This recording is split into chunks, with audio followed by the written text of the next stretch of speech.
এই সিজনে আম থাকতে থাকতে এইভাবে পাকা আম দিয়ে খুব সহজভাবে বাড়িতে থাকা উপকরণ দিয়ে কোনো আটা, ময়দা, দই, ডিম ছাড়া এই ম্যাঙ্গো কেকটি বানিয়ে নিতে পারবেন। এটি খেতে অসাধারণ হয়। হ্যালো ফ্রেন্ডস, মাদার কুক চ্যানেলে সবাইকে স্বাগত। আজকে আমি আপনাদের সাথে শেয়ার করব ম্যাঙ্গো কেক। তো এই ম্যাঙ্গো কেক বানাবার জন্য এখানে আমি নিয়ে নিয়েছি এরকম মেজারিং কাপের 1 কাপ সুজি। এই সুজিটা আমি একটা মিক্সির জারে নিয়ে নিলাম, আর তার সাথে নিয়ে নিলাম 1/2 কাপ চিনি, আর নিয়ে নিচ্ছি 2টো এলাচ। এলাচ দুটোকে আমি দানাগুলো দিয়ে দেবো, 2টো ছোট এলাচের দানাগুলো দিয়ে দিলাম। দিয়ে আমি এইগুলোকে শুকনো গুঁড়ো করে নেব। সুজি, চিনি, এলাচ দানাটাকে গুঁড়ো করে নিলাম। একটু হালকা দানা দানা আছে সুজিটা, এইরকম ভাবে গুঁড়ো করে নিলাম। এখানে একটা আমি বড় বোল নিয়ে নিয়েছি, আর এখানে নিয়ে নিয়েছি একটা আমি ছাঁকনি। এর মধ্যে দিয়ে আমি এগুলোকে একটু চেলে নেব। চেলে নিলে এগুলোর মধ্যে আর কোনো দানা বা লামস থাকবে না। ভালোভাবে চেলে নিলাম। এবার এটাকে সরিয়ে রেখে এখানে একটা আমি বড় সাইজের আমকে কেটে নিয়েছি পিস পিস করে। এবার একটা মিক্সি জারের মধ্যে এই আমের টুকরোগুলো দিয়ে দিলাম। আর এখানে নিয়ে নিয়েছি একদম ভালো করে ফুটিয়ে জাল করে এই দুধের মধ্যে যেসব মালাই আছে, আমি মালাই সমেত পুরো 1/2 কাপ দুধ নিয়ে নিয়েছি। দেখুন কতটা মালাই মালাই দুধটা নিয়েছি। এই মালাই দুধটা দিলে কেকটা দারুণ টেস্ট হবে। একটু কালারটা খুব সুন্দর আসার জন্য 1 পিঞ্চ মতন একটু কেশর দিয়ে দিলাম, এতে করে কেকের কালারটা খুব সুন্দর আসবে। দিয়ে এবার ঢাকনা পরিয়ে এবার ভালো করে পেস্ট করে নেব। আমটাকেও খুব সুন্দর করে পেস্ট করে নিলাম। এবার এখানে যে সুজি, চিনি, এলাচটা গুঁড়ো করে রেখেছি, এবার এর মধ্যে দিয়ে দেব। ভালো করে মিশিয়ে নেব।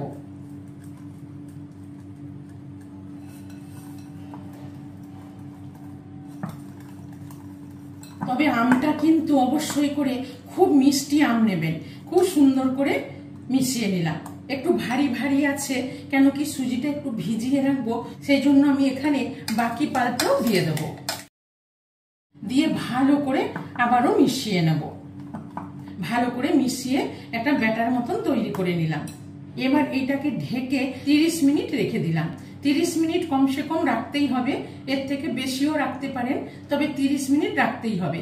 কেন কি সুজিটা যত ফুলে উঠবে কেকটা তত ভালো হবে, তত সফট হবে। ততক্ষণে আমি এখানে দেখুন কিছুটা বাটার নিয়ে বাটারটাকে গলিয়ে নিয়েছি, দিয়ে বাটারটাকে ঠান্ডা করে নিয়েছি। আমি এখানে একটা কেক টিনের মধ্যে বাটার পেপার নিয়ে নিয়েছি। বাটার পেপারটা বসিয়ে দিয়ে এর মধ্যে আমি একটু বাটার ব্রাশ করে নিচ্ছি। এবার এটাকে সরিয়ে নিয়ে 30 মিনিট ঢেকে রাখার পর এবার ঢাকাটা খুলে দেখে নেব। দেখুন সুজিটা ফুলে কতটা জমে গেছে, আর সুজিটা খুব সুন্দরভাবে ফুলে গেছে। এবার একটু ভালো করে আগে ফেটিয়ে নেব। কতটা ভারী হয়েছে, তবে এই ব্যাটারটা কিন্তু একটু ভারী ভারীই হবে।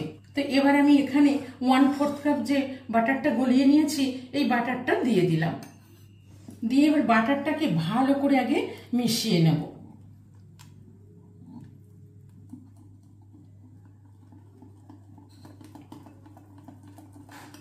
বাটারটা দিয়ে ভালো করে মিশিয়ে নেবার পরে ব্যাটারটা এইরকম একদম ভারী ভারী থকথকে আছে। তো এখানে আমি এবার একটু লিকুইড দুধ দিয়ে দেবো। এই দুধটাও কিন্তু একদম ফুটানো ঘন করে রাখা দুধ। এখানে 2 টেবিল চামচ মতন দুধ দিয়ে দিলাম। দিয়ে ভালো করে মিশিয়ে নেব। এই কেকের ব্যাটারটা একটু ভারী ভারী হবে, তাহলে কেকটা খুব সুন্দর তৈরি হবে। এর কনসিস্টেন্সিটা দেখেই বুঝতে পাচ্ছেন কতটা ভারী থকথকে হয়েছে। ভালো করে ফেটিয়ে নিলাম। এবার দেখুন এখানে আমি 1 চামচ ভর্তি ভর্তি বেকিং পাউডার নিয়ে নিলাম, এটা দিয়ে দিলাম। দিয়ে ভালো করে মিশিয়ে নেব। ভালো করে মিশিয়ে নিলাম। খুব সুন্দর ব্যাটারটা তৈরি হয়ে গেল। ব্যাটার একদম রেডি। এখানে আমি কিছু ড্রাই ফ্রুটস নিয়ে নিয়েছি। সব ড্রাই ফ্রুটসগুলোকে আমি এরকম পাতলা পাতলা করে কুচিয়ে নিয়েছি। কাজু, চেরি, পেস্তা আর কাঠবাদাম, আর এখানে অল্প একটু কিশমিশ। তো আমি এখানে দেখুন অল্প একটু চেরি, পেস্তা, কাঠবাদাম, কাজু সবই অল্প অল্প করে একটু নিয়ে নিলাম একটা বাটির মধ্যে। নিয়ে এখানে অল্প একটু ময়দা দিয়ে দিলাম। ময়দা দিয়ে একটু ভালো করে কোট করে নেব। তবে আপনারা চাইলে এটি টুটি ফুটি থাকলে টুটি ফুটি দিতে পারেন। খুব সুন্দর কোট করে নিলাম। এখানে একটু ড্রাই ফ্রুটসগুলো দিয়ে দেবো। ড্রাই ফ্রুটসগুলো দিয়ে একটু ভালো করে মিশিয়ে নেব, যাতে ফ্রুটসগুলো ভালোভাবে মিশে যায়। এবার এখানে এই কেক টিনের মধ্যে দিয়ে দেব পুরো ব্যাটারটা। দিয়ে ভালো করে একটু এরকম ভাবে স্প্রেড করে দেবো, একটু ট্যাপ করে নেব। এবার উপর থেকে আমি এই ড্রাই ফ্রুটসগুলো একটু ছড়িয়ে দেব। এবারে মাঝে মধ্যে একটা করে চেরি দিয়ে দেবো, যাতে দেখতে খুব সুন্দর লাগে। কত সুন্দর লাগছে দেখতে। এবারে বেক করতে বসিয়ে দেব। কেকটা বেক করার জন্য আগের থেকে আমি গ্যাসে একটা কড়াই চাপিয়ে কিছুটা লবণ দিয়ে প্রিহিট করতে দিয়ে দিয়েছিলাম। দেখুন খুব সুন্দর গরম হয়ে গেছে, প্রিহিট হয়ে গেছে। লবণটা দেখেই বুঝতে পারছেন এই লবণটা দিয়ে আমি সবসময় বেক করে থাকি, তো এই লবণটা দিয়ে দিয়েছি। এবার এখানে একটা উল্টো করে স্ট্যান্ড দিয়ে দিলাম, দিয়ে বেকিং ট্রেটা বসিয়ে দিলাম, দিয়ে উপর থেকে ঢাকা দিয়ে দিলাম। একদম 40 থেকে 45 মিনিট বেক করে নেব। তার আগে পর্যন্ত কিন্তু আমি এটাকে খুলবো না। একদম 40-45 মিনিট বেক করে ফিরে আসছি। প্রথমে 5 মিনিট আমি হাই হিটে দিয়ে দেবো, তারপর লো ফ্লেমে রেখে 40 মিনিট বেক করে নেব। 45 মিনিট বেক করতে দিয়ে দিয়েছিলাম। এবার 45 মিনিট পর আমি ঢাকাটা খুলে দেখে নেব কত সুন্দর হয়েছে, কত কালারফুল দেখতে হয়েছে। এবার একটা কাঠি নিয়ে নিয়েছি, নিয়ে এবার দেখে নেব গেথে যে কেকটা ঠিক মতন বেক হয়েছে কিনা। কাঠির মধ্যে কিচ্ছু লাগেনি। দেখুন আমি চারিদিকটা একটু গেথে গেথে দেখে নেব। চারিদিকটায় কাঠি দিয়ে গেথে গেথে দেখে নিলাম, খুব সুন্দর বেক হয়ে গেছে। এবার গ্যাসের ফ্লেমটা অফ করে দিলাম। এবার ঢেকে রেখে দেব যতক্ষণ না পর্যন্ত পুরোপুরি কড়াইটা ঠান্ডা হয়ে যাচ্ছে, ততক্ষণ আমি এইভাবেই কড়াইয়ের মধ্যে রেখে দেব। এবার ঢাকনাটা খুলে দেখে নেব। দেখুন বন্ধুরা, কেকটা কত সুন্দর হয়েছে, কেকটা কতটা ফুলে উঠেছে। খুব সুন্দর নরম সফট ম্যাঙ্গো কেক তৈরি হয়ে গেছে। আমি যেহেতু ফ্রুটস দিয়ে বানিয়েছি, আপনারা চাইলে এমনিও বানাতে পারেন।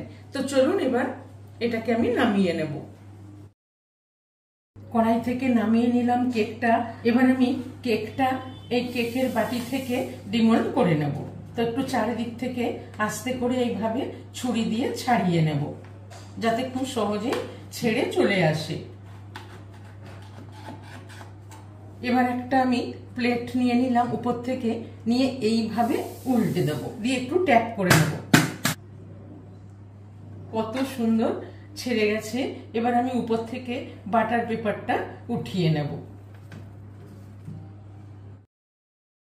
এবার আমি এটাকে সোজা করে নেব।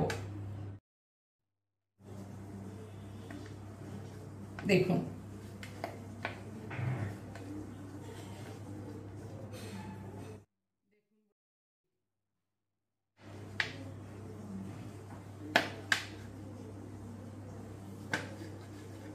এইভাবে বাড়িতেই খুব সহজভাবে ম্যাঙ্গো কেকটি তৈরি করে নিতে পারেন। কত সহজভাবে কত সুন্দরভাবে ম্যাঙ্গো কেক তৈরি করে নিলাম।